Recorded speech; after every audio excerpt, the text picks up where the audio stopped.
Sabe aquele capítulo de Gênesis que, convenhamos, muita gente pula por parecer só uma lista de nomes? Pois é. E se eu te disser que ali, escondida nessa lista, está a chave para a gente entender a história da humanidade, a realidade da morte e até a promessa de um novo começo? É exatamente isso que vamos explorar hoje, mergulhando juntos nessa jornada de Adão até Noé.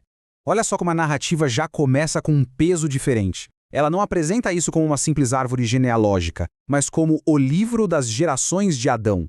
Isso já dá o tom, né? Deixa claro que o que estamos prestes a ler é um registro sagrado, algo de extrema importância sobre a origem de todos nós.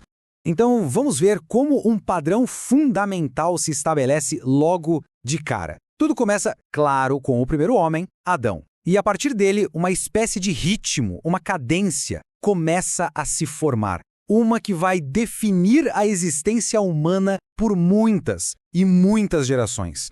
E aqui tem um detalhe que é simplesmente crucial. Veja bem, Deus criou Adão à sua imagem. E depois, Adão teve um filho, Sete, à sua própria imagem. Isso quer dizer que a imagem divina foi transmitida, passada adiante. É como um elo ininterrupto que conecta toda a humanidade lá na sua fonte original. Uma ideia poderosa que nos une.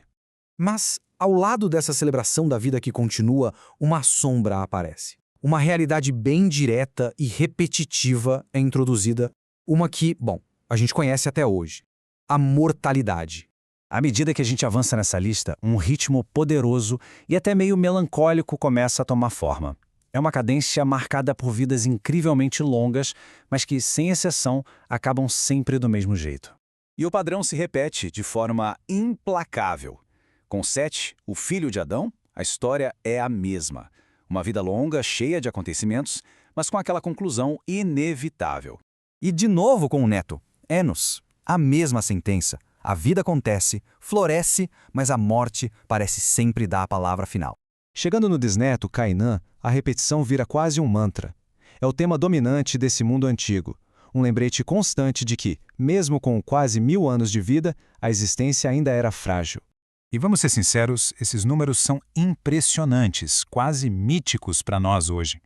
Vidas que se esticavam por quase um milênio inteiro. Isso nos faz pensar, né? Como era o mundo naquela época. Talvez fosse um reflexo de uma criação ainda mais pura, antes que o peso do tempo realmente se instalasse. Mas então, quando tudo parece ser só esse ciclo de vida e morte, algo totalmente extraordinário acontece. No meio desse ritmo implacável, o padrão é quebrado.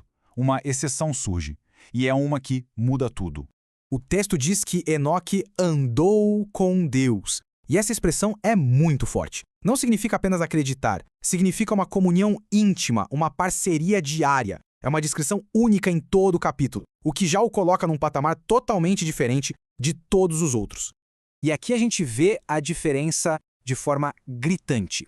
Por 6 gerações, a história termina com a mesma frase, e morreu. Mas para Enoque, o final é outro. Não há morte. O texto diz que ele não foi mais visto, porque Deus o levou. É uma transição, um arrebatamento.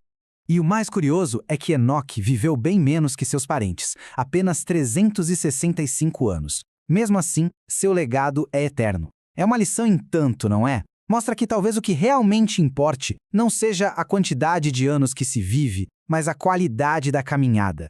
Depois da história impressionante de Enoque, a genealogia volta ao seu ritmo normal. Mas parece que alguma coisa mudou. Agora essa lista de nomes parece ter um novo propósito. Como se estivesse construindo um caminho em direção a uma figura que vai trazer esperança para um mundo que precisava muito dela. A linhagem continua através de Metusalém, filho de Enoque, que com 969 anos foi o homem que mais viveu segundo a Bíblia. E tem uma curiosidade aí, alguns estudiosos sugerem que o nome dele pode significar quando ele morrer, virá, uma possível profecia sobre o dilúvio que de fato ocorreu no ano da sua morte. E então chegamos a Lameque, filho de Metusalém. Quando seu filho nasce, ele lhe dá um nome que é em si uma profecia, Noé, que significa descanso ou conforto. Pensa só, num mundo de trabalho duro e sofrimento, um nome desses era um verdadeiro farol de esperança. É a primeira vez em toda essa longa lista que a esperança é mencionada de forma tão clara. É um sinal nítido de que essa genealogia não está apenas registrando o passado, mas apontando para o futuro. Algo grande está prestes a acontecer. Então, o que a gente tira de tudo isso, desse registro tão antigo? Com certeza é mais do que uma aula de história. É uma narrativa com lições que falam com a gente hoje, tão relevantes quanto eram há milhares de anos. Essa genealogia nos ensina lições profundas sobre a nossa história em comum, como humanidade, sobre a realidade da morte que todos nós enfrentamos. E talvez o mais importante, sobre o poder que a fé e a esperança têm de nos guiar nos momentos difíceis, assim como guiou essa gente toda antes de nós. No final das contas, a história dessa linhagem nos joga uma pergunta de volta. Que tipo de legado a gente está construindo? Seremos lembrados pelos nossos anos de vida ou pela nossa caminhada? Que a história de Adão a Noé sirva de inspiração para que a gente deixe um legado de fé, esperança e perseverança para as próximas gerações.